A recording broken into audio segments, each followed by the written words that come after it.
Baik, Assalamualaikum warahmatullahi wabarakatuh. Selamat pagi, anak-anak semua. Semoga hari ini kalian masih semangat dalam mengikuti proyek yang ketiga tentang bijak dalam berinternet.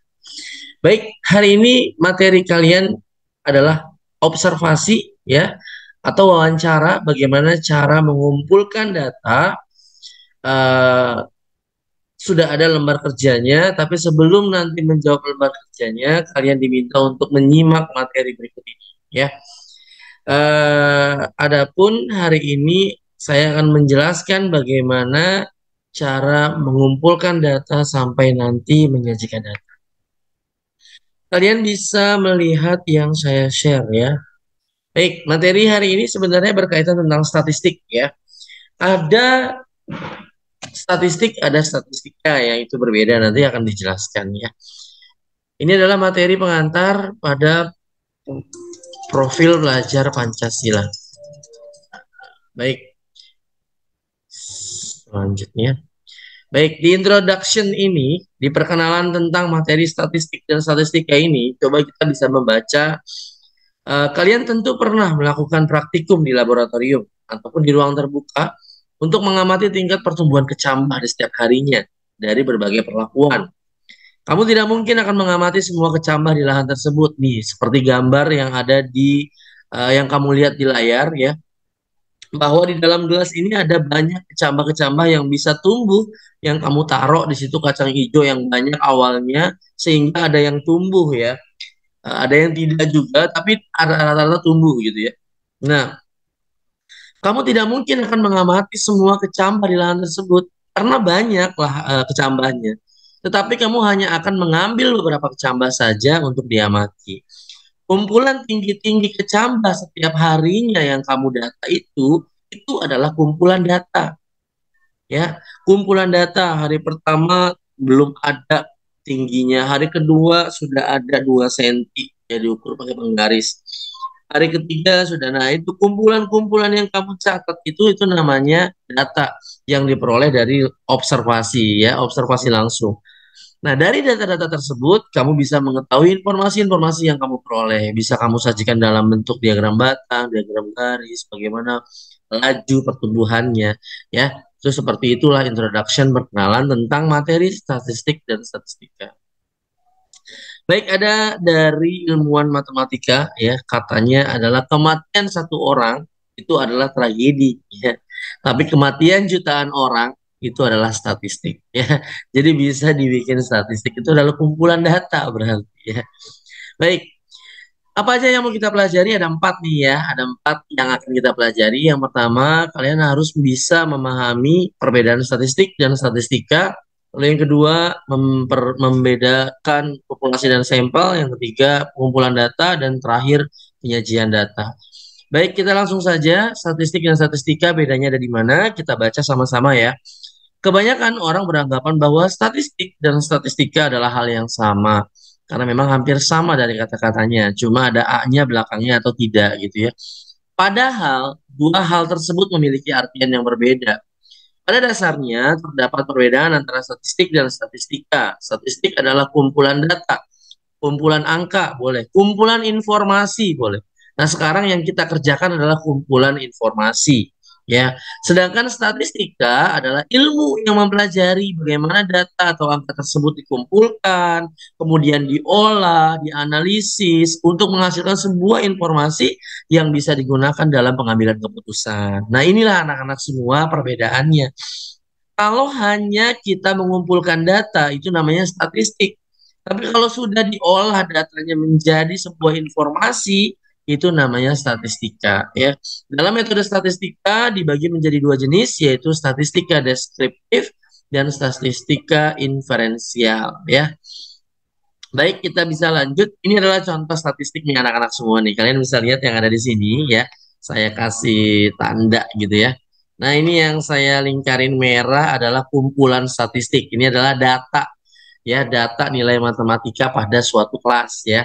Nah, kalau yang ini statistika nih ya. Ini ya datanya sudah diolah menjadi sebuah informasi bahwa ada informasi grafik kasus baru corona perharinya. Nih, kita tinggal lihat aja.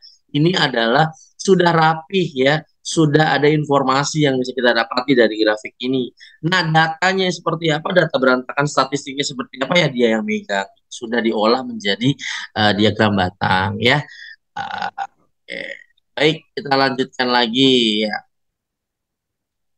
Teknik pengumpulan data. Dalam melakukan penelitian, peneliti bisa menggunakan berbagai jenis teknik pengumpulan data, tergantung teknik mana yang sesuai dengan jenis penelitian dan juga pencarian sumber datanya. Dalam memilih teknik pengumpulan data, tentu ada beberapa teknik yang harus dilakukan untuk meminimalisasi adanya hambatan, kesalahan, atau masalah yang terjadi selama penelitian berlangsung. Sehingga teknik yang dipilih harus juga tepat dan berlangsung secara sistematis. Menurut Ridwan, pengumpulan data itu adalah sebagai teknik atau cara yang dapat digunakan oleh peneliti untuk mengumpulkan data. Berikut adalah beberapa teknik dalam pengumpulan data ya. Tekniknya adalah pertama nih wawancara. Kamu bisa mendapatkan data dari wawancara. Nah, yang seperti sekarang ini kita lakukan, kalian harus bisa mewawancara atau ya atau bisa kalian buat angketnya gitu ya. Nah, anak-anak semua wawancara itu adalah eh, tanya jawab gitu ya, tanya jawab antara kedua belah pihak secara langsung ya. Ada kelebihan dan ada kekurangan jika menggunakan teknik ini gitu ya. Pertama, kelebihannya mampu menggali informasi lebih dalam sehingga hasil datanya bisa berkualitas ya. Lebih dalam karena sudah bertemu tatap-tatapan, jadi apa yang ditanya bisa digali lebih dalam lagi. Kalau kita nggak tahu misalnya maksud yang dia bilang, ya kita bisa gali lagi gitu ya. Yang kedua, kelebihannya peneliti bisa mengembangkan pertanyaan sesuai dengan situasi terbaru. Misalnya jawabannya ternyata di luar dari apa namanya ekspektasi kita gitu ya, di luar dari yang kita harapkan gitu. Nah, kita bisa gali lagi dari informasi yang dia cari. Oh, informasi baru nih kita gali lagi gitu. Padahal kita arahnya nggak ke sana gitu ya.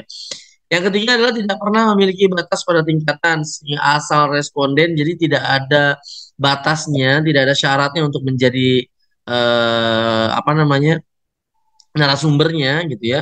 Asal dia bisa berbicara dengan baik ya. Kekurangannya membutuhkan banyak waktu sebenarnya karena wawancara ini satu persatu ditanya gitu ya. Lebih menghabiskan waktu dan tenaga baik si peneliti maupun si responden karena responden pasti menghabiskan banyak waktu. Yang kedua, peneliti juga tidak bisa menanyakan informasi yang bersifat privasi gitu ya.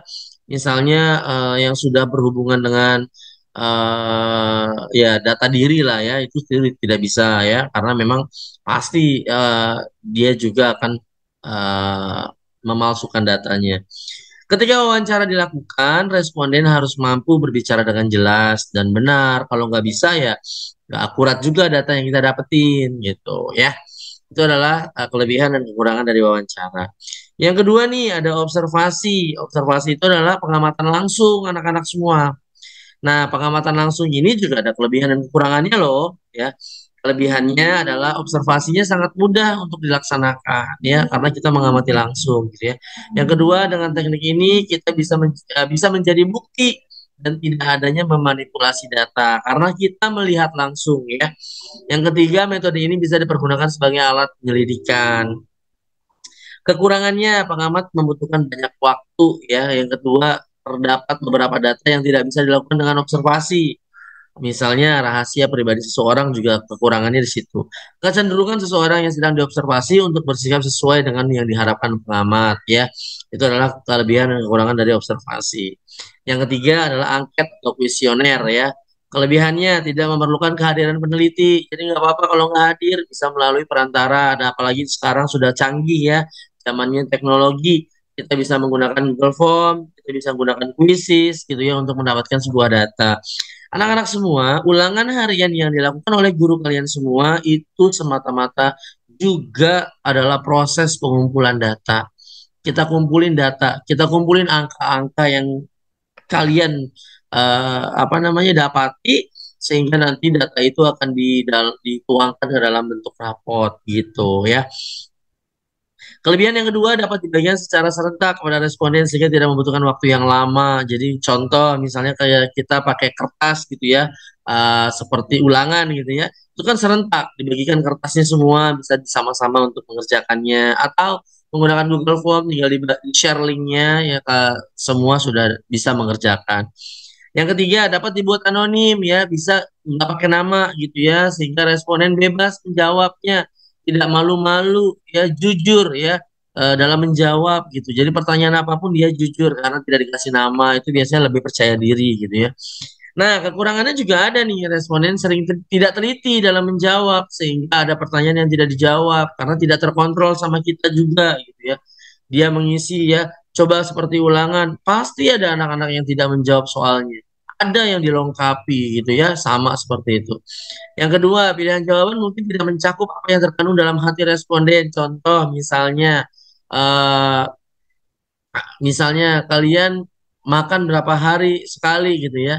Di situ cuma ada sekali sama dua kali, padahal dia 5 kali makannya gitu. Jadi ada pilihan jawaban yang nggak sesuai dengan hati dia gitu. Padahal dia ya udahlah gitu. Jadi ya pilih mendekati gitu. Itu kekurangannya. Jadi nggak bisa ditebak sesuai dengan hati mereka. Yang ketiga, walaupun tetap dibuat anonim, kadang-kadang responden dengan sengaja memberikan jawaban yang tidak jujur. Ini ya yang kekurangan yang memang dari angket. Baik, selanjutnya kita mengenal populasi dan sampel ya. Apa sih populasi dan sampel? Di sini kita bisa belajar. Pernahkah kamu bersama ibumu belanja ke pasar? Misalnya ibu akan membeli beras di pasar. Pedagang beras mempunyai satu karung beras yang masih tertutup untuk menunjukkan bahwa beras dalam karung ya bagus atau tidak bagus, maka pedagang beras tersebut mengambil segenggam beras dan memperlihatkannya kepada ibu ya. Nih bu gitu ya, berasnya bagus loh gitu ya. Satu karung beras tersebut disebut populasi. Sedangkan segenggam beras yang dipegang si pedagang dan ditujukan ke ibu itu adalah sebagai sampel ya. Populasi adalah target target yang kita harapkan keseluruhan gitu ya. Nah, sampelnya diambil sebagian gitu ya.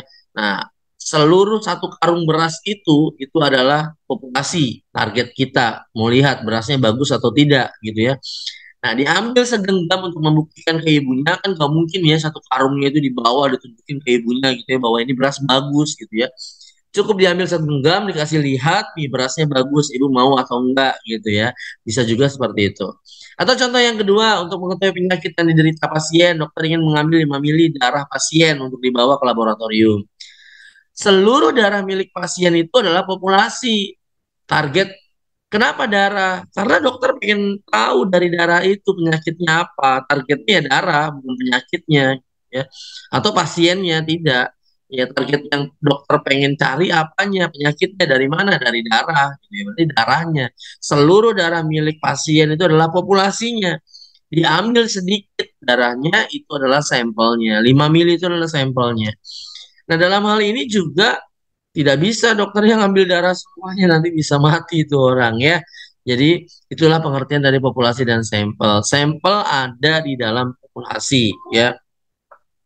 Baik, kita lanjut lagi yang penyajian data. Baik anak-anak semua, penyajian data itu bisa di dalam 5 bentuk nih ya. Yang pertama tabel distribusi frekuensi, yang kedua diagram batang, ketiga diagram garis, keempat diagram lingkaran, kelima adalah piktogram. Kayak apa bentuknya? Bisa saya kasih lihat. Ini anak-anak semua, kalau yang pertama ini namanya di tabel ya, tabel frekuensi. Frekuensi apa sih Pak? Ini frekuensi nih, banyaknya orang yang 2014 sehingga kita tahu nanti jumlah orangnya ada berapa. Jumlah panen di sini ya.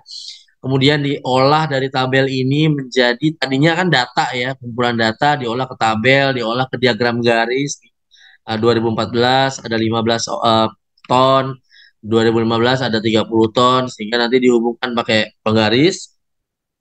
Kemudian ada diagram batang yang ada di sini. Ini grafik kasus corona ini ada diagram batang ya. Kemudian ada di sini ada diagram lingkaran gitu ya. Ada diagram lingkaran seperti ini. Ya, bisa dalam bentuk persen, bisa dalam bentuk derajat ya. Kalau persen berarti nanti batasnya adalah 100 gitu ya. Kalau derajat, pakai derajat berarti batasnya adalah 360 gitu ya. Nah, ini beda ya. Kemudian ini adalah piktogram, diagram gambar ya anak-anak. Jadi mewakili gambar. Kalian bisa baca keterangannya di sini bahwa Kalau orang gede ini artinya mewakili 50 orang. Berarti nanti ini 50 nih. Itu cara bacanya. Nah, ini yang kecil-kecil berarti 10 nih ya. Ini 10. Nah, di sini kita tahu berarti banyaknya siswa di hari Senin itu ada berapa siswa yang datang gitu ya. Dari diagram simbol atau gambar ya. Dalam bentuk gambar ini dituangkan seperti itu ya. Baik, itu saja informasi yang bisa saya sampaikan pada hari ini ya. Semoga bisa kalian pelajari. Jangan lupa anak-anak semua, tolong dibuat rangkumannya ya, tolong dibuat rangkumannya di buku tulis kalian sehingga kalian bisa mendapatkan informasi yang pada hari ini informasi yang lebih jelas lagi. Baik, saya akhiri mudah-mudahan kalian mendapatkan ilmu yang bermanfaat. Bila taufik wal hidayah, Assalamualaikum warahmatullahi wabarakatuh. Terus semangat tuntaskan proyek ini menjadi mission sukses ya.